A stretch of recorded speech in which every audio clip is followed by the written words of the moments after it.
Hello everyone, this is Hershey Rajaram, and this is the second installment to my vaccine experience that I had with Moderna. Just to give you a little bit of a background, I have cerebral palsy, spastic diplegia, and I walk with a walker. That's what's behind me over there. I'm 35 years old, live by myself with a pug, and for the most part, I live a pretty normal life. The only thing I really don't do is drive a car because I would medically have to be cleared to use my hands. So, which hasn't happened. I don't know if it ever will, but it's fine if it doesn't. So, for the most part, up until now, when I was born, they said I was going to be mentally challenged, wheelchair bound, deaf, have a speech impediment, and not be able to live independently. And by God's grace, the only thing I can't do or didn't do is drive a car. But I've always been, I put that out there to let people know because I've always been really cautious of the things that I do to my body, things that I put into my body because of the fact of growing up with this condition. I always find myself in a way having to overcompensate in some areas that normally for some people they wouldn't have to. And what I mean by that is, yeah, I can take out the trash like everybody else, but it might take me a few minutes longer because of how I move my body or, how I have to add additional, accommodations to get things done. Sorry if I have a hard time getting things out. But other than that, like I said, I live a pretty independent life. I don't ask for help a lot. I don't speak my disability into existence because I don't think it holds me back from anything. With that being said, I also want to kind of mention from the very beginning, especially because of the vaccine being so political and it's so brand new, like nobody knew a lot of it. I had COVID prior to COVID being a thing in like late 2019, I want to say. And I overcame it naturally. It was hell for like 3 months, but I did overcome it naturally.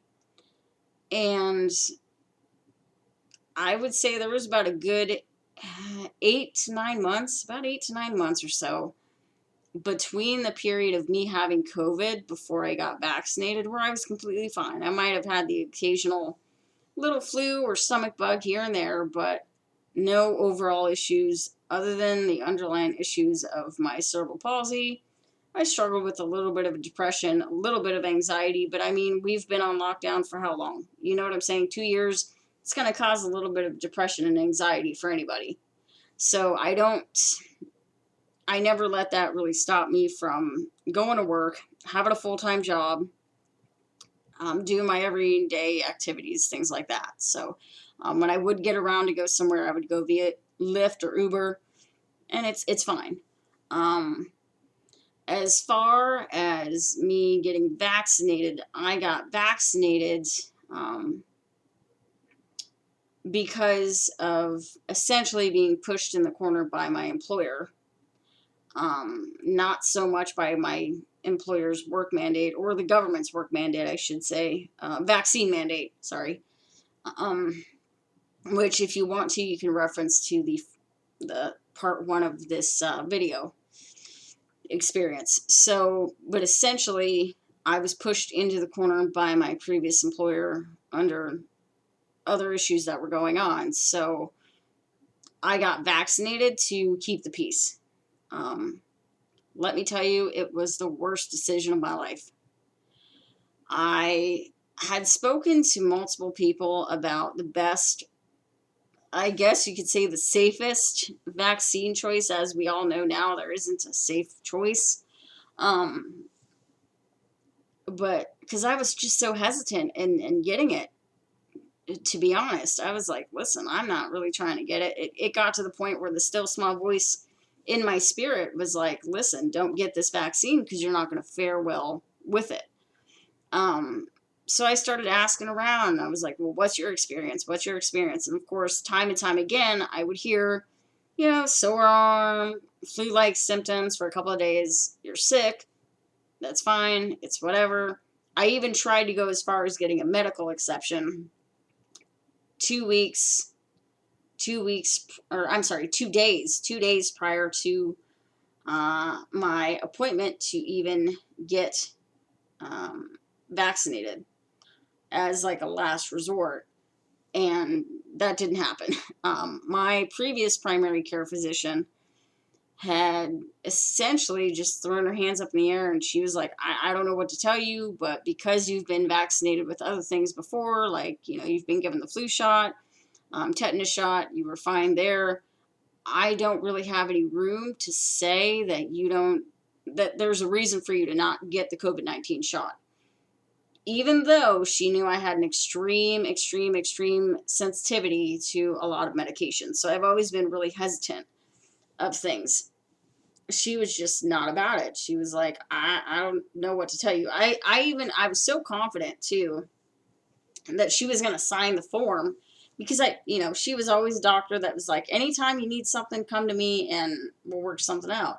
So I was like, okay, I've never really come to you for a lot of things. So, okay, so this wouldn't be any different. I was completely wrong. She essentially just kind of acted like she didn't know me and turned me away by saying, sorry, other people have gotten the vaccine. They've been fine. You're going to be fine too. In short, that's how it was. She just totally brushed it off. So after feeling completely defeated, come that Friday, October 29th, 2021, I worked a half-day schedule, a little over a half day, about 5 hours. And I left early that day to go to my appointment, which was it was set a little bit after 4:30 on Friday, October 29th. I went to my local giant grocery store, and I went up to the counter, and of course, getting the Lyft ride there, I should say, I'm going to back up a little bit. I spoke to my Lyft driver, and I told him, I said, listen, I'm not really about it.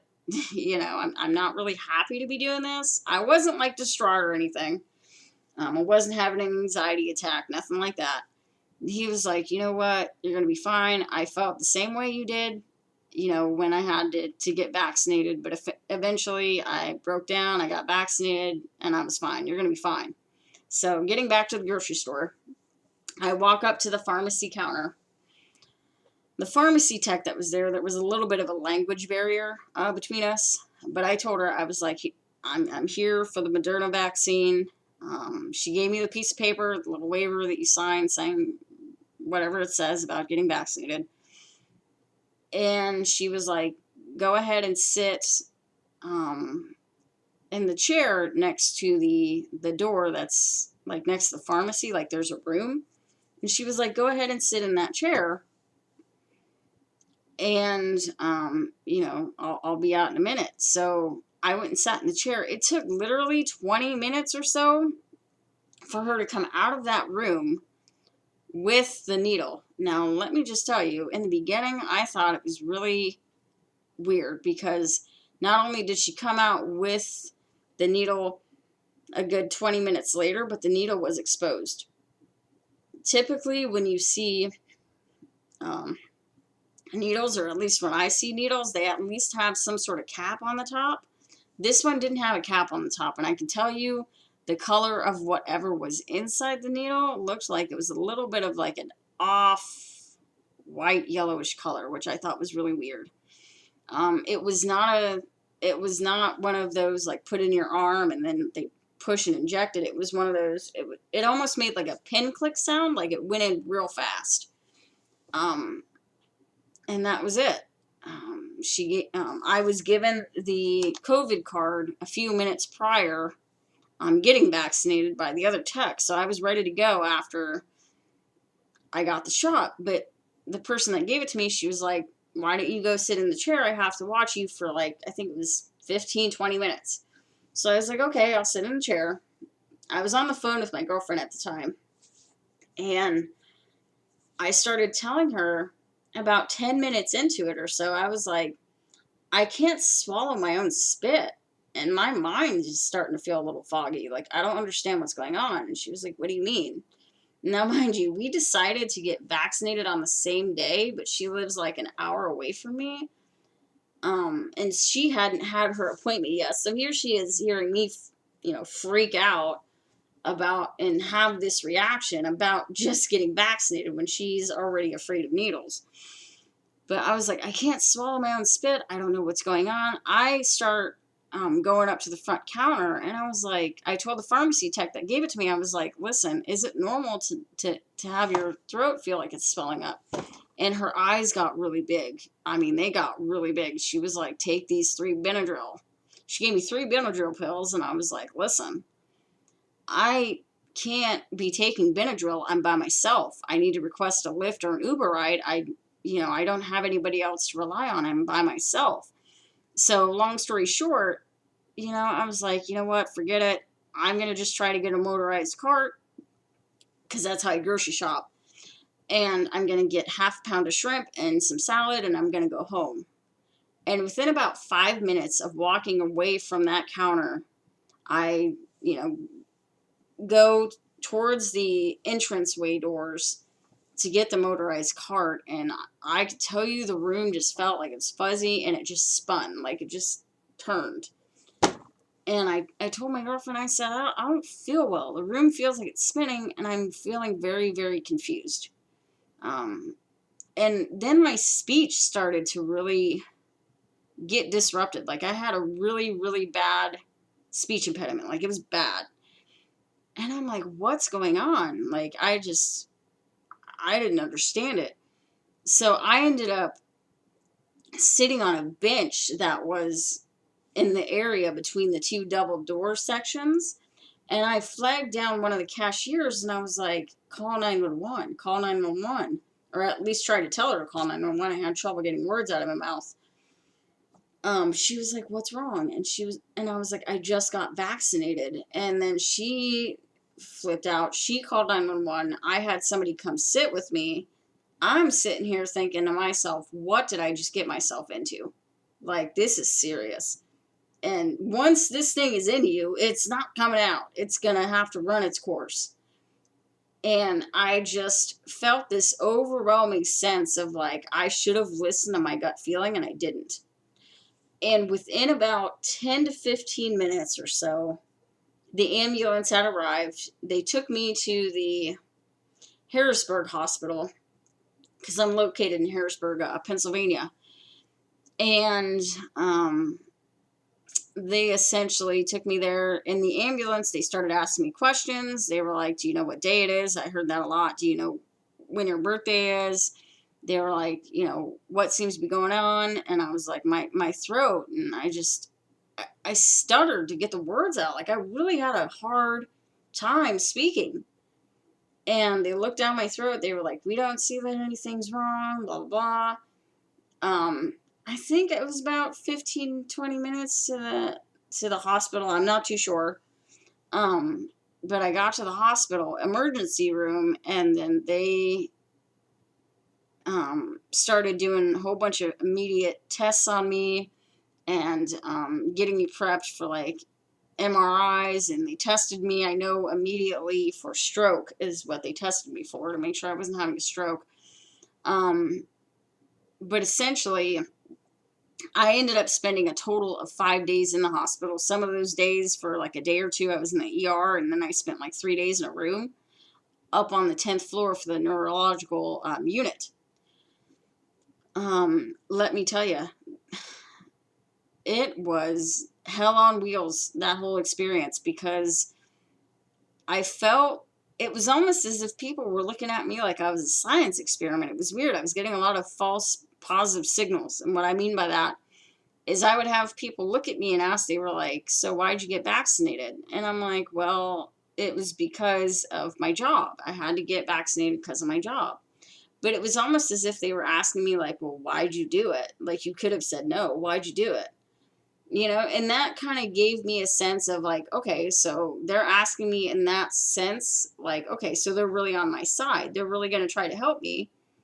You know what I'm saying? I didn't hear a lot of like, good job or whatever. This was still when they weren't really pushing the vaccines like they are now. Like I can't explain it, but, and I'm pretty sure a lot of you might know what I'm talking about, but I saw a lot of different specialists, and it started to feel as though, like, nobody really wanted to hear what I had to say.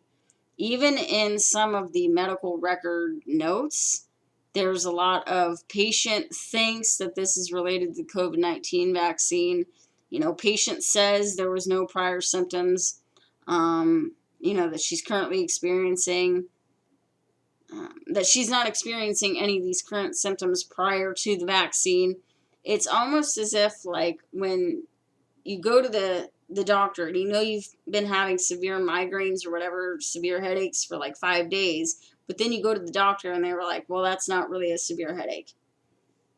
And I just felt like I was very much in like a Twilight Zone type of thing. And I remember finally getting transferred to a room after doing things like MRI with contrast, without contrast, having so many things of blood work done, urine samples. They gave me quite a few clot shots in the hospital too. I had quite a few of those done. They even gave me, I guess, Benadryl to calm me down, but I know that Benadryl does not calm down anxiety. It just, it's supposed to be there for allergic reactions. But they took me up on the 10th floor. I was admitted to a room, and during my stay there, I saw, I would say, about 4 or 5 different specialists within those few days. And I remember specifically meeting with one of the doctors, and I started telling her my experience with everything. And she clearly just blatantly came out and said it. She was like, okay, and I was like, I know this is related to the vaccine. And she stopped me and she was like, listen, we won't be saying it's because of the vaccine, because, like, we don't know that. Okay, so that was really disconcerting. And it was also very disconcerting when they sent a psychiatrist up to my room to, essentially, what she tried to do was dredge up any sort of childhood trauma, any sort of trauma whatsoever in my recent past, to say, okay, well, this is why she's having issues. So I'm sitting here thinking to myself, here's the pre-existing condition crap that they're trying to push on everybody. Is they're purposely trying to make it look like you're now all of a sudden crazy, like this really isn't happening to you. It's almost as if, the best way I can explain it to people, if you've ever seen the movie Men in Black with Will Smith and Tom Jones, which most people have, that little clicky pin where he clicks it and then he tells you whatever it is he wants to tell you, and that's just what you're going to believe going forward. It's almost as if people tried to get me to believe that the period of time before, like when I got vaccinated and when I got back, like that period of time where I had COVID and then got vaccinated, that period of time where I was healthy, it's almost as if that time didn't exist anymore. And they started pushing a lot of pre-existing conditions, okay? In short, if you look up what a pre-existing condition definition is, it's just basically what insurance doesn't cover. And depression and anxiety, those are the most common. From as far as the east is to the west, the north is to the south, that's all everyone keeps pushing primarily is pre-existing conditions. It doesn't matter what this jab could have done to anybody, like, they're going to keep pushing that just so they're not liable. The ENT specialist that came up to my room, I know for a fact, he even tried to say that within 15 minutes of getting jabbed, I contracted full-on tonsillitis. Not a little bit, but like just the full shebang, like within about 10 to 15 minutes. So after that 5 days, I can tell you, even though my speech was pretty much, it was rough. I had trouble getting words out of my mouth. I had trouble. They didn't test my full range of motion. What I mean by that is I couldn't lift even my hand to my mouth. I had trouble lifting my hand to my mouth. So I would essentially, if this was my actual plate, I would have to shovel food into my mouth to eat. And they didn't even test me for that. They were just like, can you feel this? Can you feel this? You know, what day is it? Blah, blah, blah. That's how they tested you. They didn't care about anything else. After 5 days of that crap, they let me go. So, you know, they tried their hardest, I guess, to make sure I had, you know, somebody to stay with. But I was like, I really don't have anybody, and I can't really be staying here. If I'm not going to be getting any better under your care, then I want to leave. So I left. At that time, I can tell you the symptoms that I was experiencing, just to name the majority. I'm not going to go through them all. And my realnotrare.com story will soon be updated, so you can check that there as well. But I had a very bad vibration sensation on the left side of my head, all the way back. And it was constant. I had aches and pains like I have never felt in my life. Short-term memory loss, which I still have. And that's the toughest part of them all, is the short-term memory loss. I had issues with and I still have it, hot and cold extremities everywhere, and it's prickly and it burns. I've had episodes, and this was all soon after, episodes of extreme head pressure to the point where my nose a couple of times bled, or at least one time I remember it bled. And it was almost as if my neck, right back here, if I would go to move my head at all, if I could try to move it at all, it would just snap like a glow stick. And it's like you can hear those little fragments inside of the glow stick as you're shaking it. And I couldn't even move my body. I had episodes during that time where, while that was going on, I would have facial shocks. And it was like somebody's zapping my face. And I couldn't hold food in. I would just vomit everywhere constantly. And there was episodes where I was just in so much pain, I couldn't sleep. Sheets hurt. My clothes hurt. I was crying out to Jesus. I was like, Jesus, just take me. God, just take me. I don't want to do this anymore. I mean, it was bad, trying to, you know, wonder if I was going to talk normal again or have proper use of all my motor skills again. Just essentially relearning things again, especially being at the age of 35, is really scary. I'm like, wow. And then, like, you're essentially being treated like this isn't really happening to you. Like, you don't know what's happening to you, so don't talk about it. I think that's one of the hardest things to deal with. Is just, I would go back and forth to the doctor's office, and ironically enough, my previous PCP, I've since gotten a new one, it was almost as if she knew once this all happened to me, because apparently the emergency room notified her doctor's office. But it was almost as if she knew that, like, hey, I should have signed that that exception form, and I didn't. So she felt some sort of way, because she started pawning me off on nearly everybody in that office. I didn't see her for a good 2 months minimum after the incident. Which in between that time, you know, I was getting told by one specialist, we should try this vitamin, we should try this blood work, we should try this, we should try that.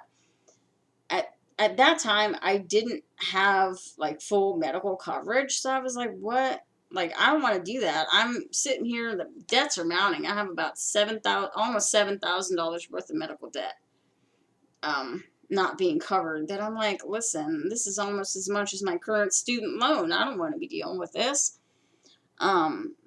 So I'm like, and of course, I'm really leery at this point, even still now, when people are like, well, try this medicine, try this medicine. No, you better get away from me, Satan, with that. I am not trying to put anything in my body that I'm not comfortable with, because once it's in, it's not coming out. And I'm just so paranoid that I don't know who to trust with the betterment of my life anymore. To be honest, that's where I'm at. So it was just one thing after another. Test would come back normal. Like, nothing was showing up, but I was having all these symptoms. And it got to a point where even when I finally met with my initial primary care physician, I called her out. I was like, listen, I feel like you just didn't give me full consent or full disclosure to make the proper decision for myself. And essentially, she flipped out and she was like, I think you're blaming me for your condition, and I'm not the one who made you go get it. I didn't say you had to go to that giant and get that vaccine from that lot number, blah, blah, blah, blah, blah.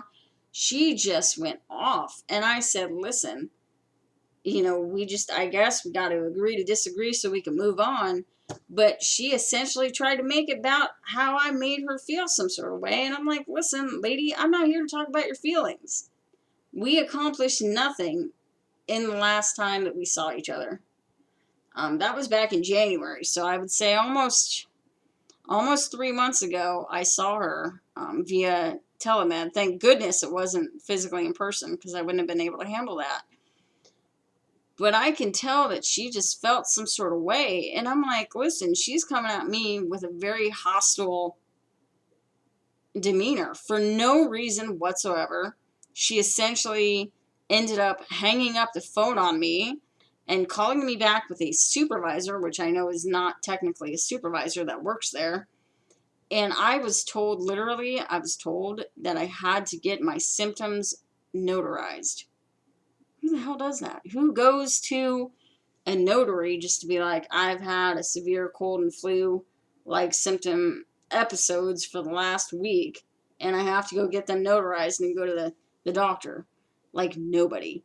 So after all that happened, I was like, well, let me go to a different primary care physician, which I've only seen him twice so far.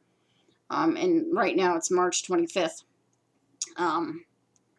He's had me on vitamin D drops, and he took me off of those because they were a sample. But at the time that I tried the vitamin D drops, my vitamin D level was, I think, a 7 when my previous doctor checked. So it was really low. When he ordered blood work, by that time, next time I went to go see him, vitamin D was hardly even traceable in my blood at all.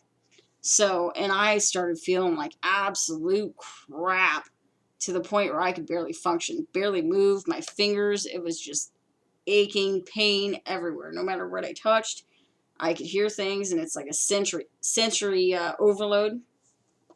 So I put myself back on vitamin D drops, and I think I'm right now doing 1,000 units. I'm not one for a lot of over-the-counter medicines or medicines in general. I believe in taking a more holistic approach, but I know right now that my body needs certain things. So I am doing the vitamin D. But that's about all I'm doing. Other than that, I could say, and forgive me if I jumped around a little too much. Other than that, I have not been able to get out of my house maybe more than like 5 times in the last 5 months. It'll be 5 months as of the 29th of March of this nightmare. And if you want to know how I really ended up here, you can check out the first part of my video, because it's going to be a 2-part piece. But let me tell you, this thing has wrecked my life. It's wrecked my psyche in a way that I have PTSD from this and from things that led up to this. It's going to change my view on things forever. If I can say anything, I definitely want to call out the medical community that y'all need to wake up. There is very few and far in between professionals within the medical community that even want to be there on the right side of what they're supposed to be doing. And let me tell you, if you're not one of those professionals, I don't want anything to do with you. I don't care if there's 5 professionals in the world that want to do the right thing. I'll put myself on the waiting list to see one of those 5 professionals, or I'll just put myself in God's hands altogether, which that's essentially all I've been doing. Thank goodness God is there, right? So, listen, everyone, I feel the majority of people in the medical field right now are essentially in one way or another committing their own career suicide. And what I mean by that is this period of time, just like anything else in history, eventually is going to blow over. Eventually. But what's not going to blow over in people's minds, especially in minds like mine, I'm not here to speak for everybody else, but what's not going to blow over is how we were treated. And if you think I'm just going to be okay with you being on one side of the coin for an extra dollar one day and being on another side of the coin for an extra dollar the next day, you've got another thing coming. I will hardly let anybody touch me. I don't let people tell me what to do as easily anymore. I used to be really okay with, let me try this medicine. Let me see, let's do a process of elimination. Nope, not anymore. I have to go through so many other steps psychologically I have to get through before I'm like, okay, I'm willing to try this. Let's go ahead and move forward. It's not that I don't want healing. I feel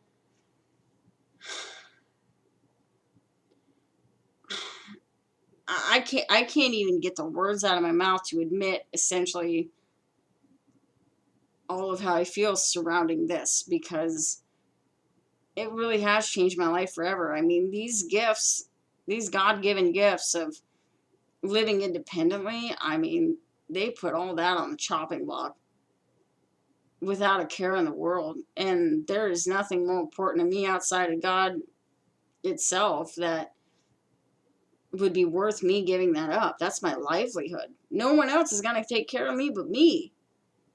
I'm essentially surviving off the kindness and love of strangers, which I'm very grateful for, but I don't have a job now. I'm waiting for my food stamp card to come in the mail. I'm waiting, hopefully, for my Social Security benefits to start so I can start paying rent. I'm scratching the bottom of the barrel asking for GoFundMe donations.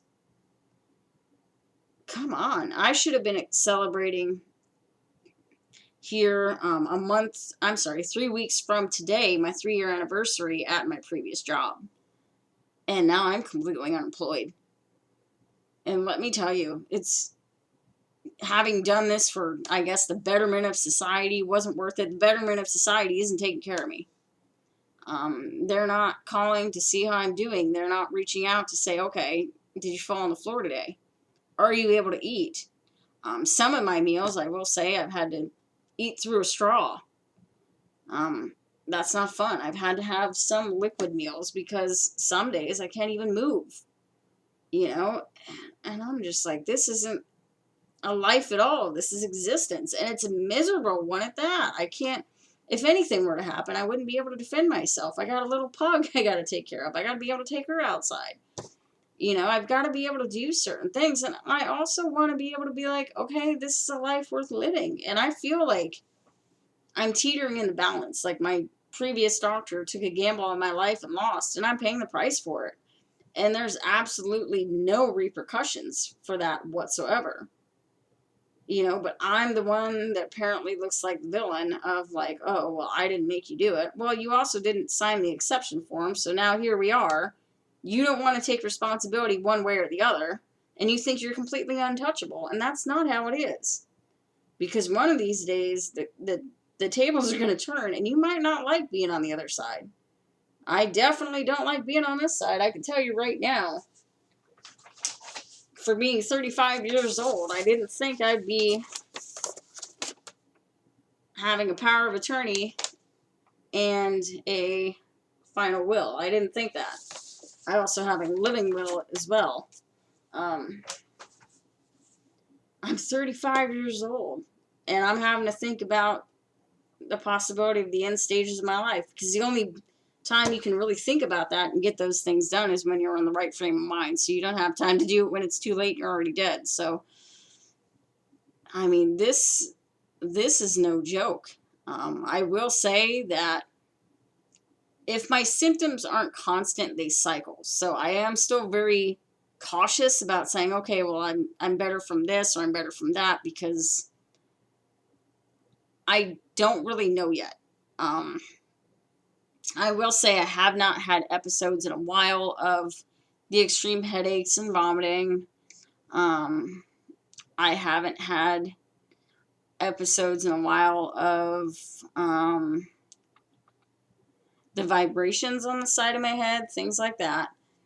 So there's things that I haven't had in a while, but there's things I'm still stuck with, like the extreme hands and cold, like the extreme cold and hot in my hands and feet, and just my overall legs now. It's not just hands and feet, but my overall legs constantly feel like my muscles are cold, but my nerves are burning, or things are just completely cold. And it's like I can't get comfortable, I can't get warm, I can't feel rested. I either feel extreme fatigue or I feel insomnia. Like there's nothing, and I'm extremely irritable all the time. I will say that having finally released and dealt with things mentioned in my first video, as of March 15th here, a little over a week and a half ago, I cried for the first time since getting vaccinated. There was a time shortly after I got vaccinated I was able to cry initially, and then there was a period of like 3.5 months, almost 4 months, I couldn't cry at all. And I finally cried. I finally just let out a lot of my pent-up emotions, and it felt good. So I guess I could share that with everybody. But I mean, I've done my best for this video. I don't know if anyone was able to follow it at all, and I'm sorry if it didn't meet up to your expectations. I do kind of just want to address some people, as far as, if people think that, because I've seen a lot of comments where people think that we should have come out sooner with this sort of information, and I will say the information you're getting from me and people such as myself is information that to us was not available. So if you're not vaccinated and you don't want to be, good for you. If you want to go get vaccinated, good for you as well. I'm not here to judge, but try to be kind to those that aren't yet there and willing and able to share their stories, because it is a process. It's something that I know for even myself, I had to get to a place where I was ready and I was willing to do that.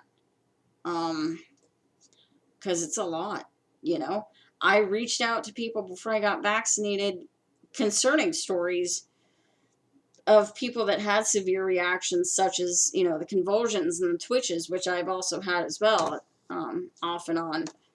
And they were like, oh, well, that's false news. That's false. It doesn't really exist, blah, blah, blah. And I'm like, okay. And that was like a year prior to me getting vaccinated.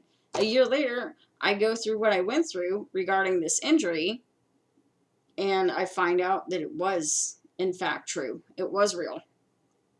And it's hard because once you get hurt, it's like people don't want to believe you. They don't want to be around. But yet you need help in the most vulnerable time of your life, and nothing is there. So cherish this information for what it is. Take it for what it is. Take it for a grain of salt. You can take what resonates with you and leave what doesn't resonate with you. I'm finding out new things about myself every day. I'm grateful for new things every day. I'm grateful for some of the old things every day. I try to find something to be grateful for. I have a lot of optimism that things will get better in time. I'm very impatient as a person normally, so it's really hard to be going through this. Like I said before, the number one thing that I'm struggling with now is short-term memory loss and just not being as sharp in my mind as I normally am. It's coming back, I feel, but that is really hard because it's something I've got to live with. I've got to come to terms with, and I'm optimistic, but I'm not hopeful. And the reason why I say I'm not hopeful is because I don't want to be so full of hope that I don't leave room for God or the universe or whatever you want to call it to do with this experience what is in my best interest. if what's in my best interest is something else other than what I'm hoping for, which is complete and total recovery, I need to be able to come to terms and accept that. So, and it's not saying I don't want complete and full recovery, I absolutely do, but at the same time, I also am at a place of complete and utter surrender. Of, hey, if this is what's meant to be, then that's what's meant to be, and I've got to be okay with it. Because trying to fight through that and get better at the same time is just, I feel like it's a lost cause. So, I guess in short of wrapping this up here, if anybody does want to contact me, I made this for another purpose here. You can see this in my first video. But there's my contact information there, realnotrare.com. You can contact me through my GoFundMe page at the bottom of the page on that website. I also did set up an email, my first name dot last name at outlook.com. If anybody wants to reach me there, you can. Like I said, any sort of funds that I do get on that right now, it's going towards medical expenses, and it's also going towards, I'm going to put this down, it's going to go towards medical expenses, living expenses, and right now also legal expenses as well, if those are needed. So I'm essentially open for any questions you want. Try to be courteous and respectful when talking to me about certain things, because I have noticed I am a little on edge about things, and I'm trying to keep things in the overall good perspective and, positive vibe for what it is. But these things are very real. It's not something I ever expected. And if there's anything you want to know, anything that I can do to at least offer further insight into my perspective, you can ask. Go ahead. I do encourage people, once again, please check out the first part of my video. This is a 2-part video because this was going to be almost a 2-hour-long video if I did them together. So, and I didn't want to do that. So please check out the first part of the video regarding essentially how I got in this mess to begin with. Thank you so much for your time and your patience and hearing me essentially talk in circles. I apologize. But I really appreciate it, and I look forward to hearing from some of you soon. And thank you.